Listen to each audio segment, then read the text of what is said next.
सामाजिक न्याय एक ऐसा शब्द है ना जिसे हम सब चाहते तो हैं, पर अगर कोई पूछ ले कि भाई ये है क्या, तो शायद ही कोई ठीक से बता पाए। ये ना कुछ कुछ प्यार जैसा है, महसूस तो सब करते हैं, पर शब्दों में बांधना बहुत मुश्किल है। तो चलिए आज कोशिश करते हैं इस उलझे हुए से कॉन्सेप्ट की परतों को खोलने की। तो सबसे बड़ा सवाल यही है कि आखिर ये न्याय है क्या। देखिए, ये सिर्फ एक शब्द नहीं है, बल्कि एक पहेली है जिससे हर दौर का समाज, हर दौर के लोग जूझते आए हैं। तो चलिए आज इस सफर पर निकलते हैं और इसका जवाब खोजने की कोशिश करते हैं। अच्छा, इसको समझने के लिए ना एक मजेदार तुलना करते हैं प्रेम और न्याय के बीच। देखिए, प्यार या प्रेम ये बहुत पर्सनल होता है ना, जो हम अपने परिवार, अपने दोस्तों के लिए महसूस करते हैं। लेकिन न्याय का कैनवस बहुत बड़ा है, इसका दायरा पूरा समाज है। ये उन रूल्स, उन नियमों के बारे में है जो तय करते हैं कि समाज में किसे क्या मिलेगा और किसकी क्या जिम्मेदारी होगी। तो फिर ये जो सामाजिक बंटवारा है, इसकी नींव क्या होनी चाहिए? देखिए, न्याय का सबसे पहला और सबसे जरूरी सिद्धांत है सबके साथ एक जैसा बर्ताव, यानी समान बर्ताव। और इस सिद्धांत के पीछे जो सोच है ना, वो महान दार्शनिक इमैनुअल कांट से आती है। उनका कहना था कि हर इंसान की अपनी एक गरिमा होती है, एक डिग्निटी। बस सिर्फ इंसान होने के नाते हर किसी को अपने टैलेंट को निखारने और अपने सपनों को पूरा करने का बराबर मौका मिलना ही चाहिए। अब असल जिंदगी में इसका मतलब क्या है? सीधा सा मतलब है, किसी के भी साथ उसकी जाति, धर्म या जेंडर के आधार पर कोई भेदभाव नहीं हो सकता। एक उदाहरण से समझते हैं।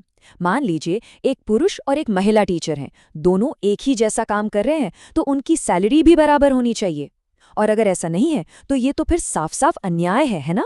लेकिन रुकिए, क्या न्याय का मतलब हमेशा यही होता है कि सबके साथ बिल्कुल एक जैसा बर्ताव हो?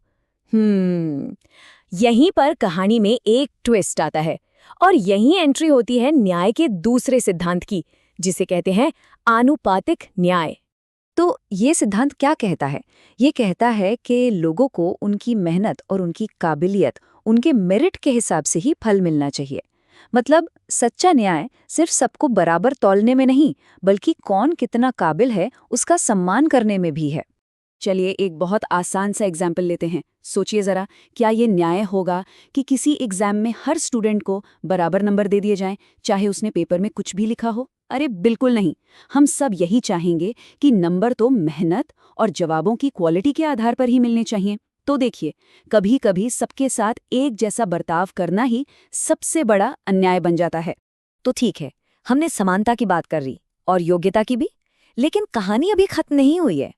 अब आता है न्याय का तीसरा और शायद सबसे सेंसिटिव सिद्धांत, एक ऐसा सिद्धांत जो इस पूरी तस्वीर को ही बदल देता है। ये सिद्धांत कहता है कि समाज में सच्ची बराबरी लाने के लिए ना कभी-कभी उन लोगों के साथ अलग बर्ताव करना पड़ता है जो किसी भी वजह से बाकियों के बराबर की दौड़ में शामिल नहीं हो पाते। और देखिए, ये समानता के खिलाफ नहीं है, बल्कि ये तो उसे असल में हासिल करने का एक तरीका है। तो ये कौन सी परिस्थितियां हो सकती हैं जहां अलग बर्ताव जरूरी हो जाता है? जैसे कि कोई शारीरिक विकलांगता हो, उम्र का सवाल हो, या फिर किसी के पास अच्छी शिक्षा और स्वास्थ्य सेवाओं तक पहुंच ही ना हो। हमारे देश में जो अनुसूचित जातियों और जनजातियों के लिए आरक्षण की नीति है ना, वो इसी सिद्धांत पर आधारित है, ताकि जो ऐतिहासिक भेदभाव हुआ है उसकी कुछ हद तक भरपाई की जा सके। और बस यहीं आकर एक बहुत बड़ी दुविधा खड़ी हो जाती है। एक तरफ तो हम कहते हैं कि न्याय अंधा होता है ना, उसे सबके साथ निष्पक्ष होना चाहिए, पर दूसरी तरफ उसे लोगों की खास जरूरतों को भी तो देखना है। तो सवाल ये है कि न्याय की आंखों पर पट्टी बंधी रहनी चाहिए या उसे हटा देना चाहिए।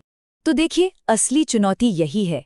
एक न्याय से भरा समाज बनाने के लिए इन तीनों सिद्धांतों के बीच एक बहुत नाजुक बैलेंस बनाना पड़ता है। कौन से 3 सिद्धांत? सबके साथ समान बर्ताव, योग्यता को सम्मान और विशेष जरूरतों का ध्यान। तो अब सवाल है कि ये बैलेंस बनाया कैसे जाए। इस मुश्किल सवाल का जवाब खोजने के लिए चलिए एक बहुत ही मशहूर दार्शनिक जॉन रॉल्स के एक बड़े अनोखे थॉट एक्सपेरिमेंट का सहारा लेते हैं। रॉल्स का आइडिया ना सुनने में बड़ा सिंपल है, लेकिन बहुत गहरा है। वो कहते हैं कि अगर हमें सच में निष्पक्ष नियम बनाने हैं तो एक पल के लिए ये भूलना होगा कि हम इस समाज में हैं कौन। चलिए इस एक्सपेरिमेंट को करके देखते हैं। बस कल्पना कीजिए, आपको नहीं पता कि जब आप पैदा होंगे तो समाज में आपकी जगह क्या होगी। आप अमीर घर में पैदा होंगे या गरीब, किसी ऊंची जाति में या किसी पिछड़ी जाति में। अब इस अज्ञानता के पर्दे के पीछे से आपको पूरे समाज के लिए नियम बनाने हैं। सोचिए, आप कैसे नियम बनाएंगे? रॉल्स ने इसका क्या जवाब दिया, उस पर आने से पहले एक पल रुककर खुद से पूछिए, अगर आपको अपनी जगह पता न हो तो क्या आप ये पक्का नहीं करना चाहेंगे कि समाज में जो सबसे खराब हालत में है उसके पास भी जीने की बेसिक चीजें तो जरूर हों? और जानते हैं, यही रॉल्स का तर्क है कि कोई भी समझदार इंसान सबसे खराब सिचुएशन को ध्यान में रखकर ही फैसला करेगा। इसलिए हर कोई ऐसे नियम बनाएगा जो समाज के सबसे कमजोर सदस्य की भी रक्षा कर सकें, क्योंकि क्या पता वो कमजोर सदस्य हम खुद ही निकले। तो इन सभी सिद्धांतों को समझने के बाद हम कहाँ पहुँचे? हम इस बात पर पहुँचे कि सामाजिक न्याय कोई डेस्टिनेशन नहीं है, कोई मंजिल नहीं जिसे एक बार पा लिया और बस काम खत्म। नहीं, ये तो एक सफर है, एक ऐसी यात्रा है जो हमेशा चलती रहती है। देखिए, इसका मतलब ये बिल्कुल नहीं है कि सब कुछ बराबर हो जाए, बल्कि एक न्याय से भरा समाज बस ये पक्का करता है कि अमीर और गरीब के बीच की खाई इतनी गहरी ना हो जाए कि लोगों को अपनी हालत सुधारने का कोई मौका ही न मिले, चाहे वो फिर कितनी भी मेहनत क्यों न कर लें। और सबसे दिलचस्प बात यह है कि ये कोई नया विचार नहीं है। आज से हजारों साल पहले महान दार्शनिक सुकरात ने भी तो यही कहा था कि न्याय का मतलब है सबकी भलाई और ये पक्का करना कि हर किसी को उसका वाजिब हक मिले। तो आखिर में ये सवाल हमारे लिए है, समानता, योग्यता और ज़रूरत के बीच बैलेंस बनाने की इस लगातार चलती कोशिश में हमारा समाज आज कहाँ खड़ा है? ये सोचने वाली बात है।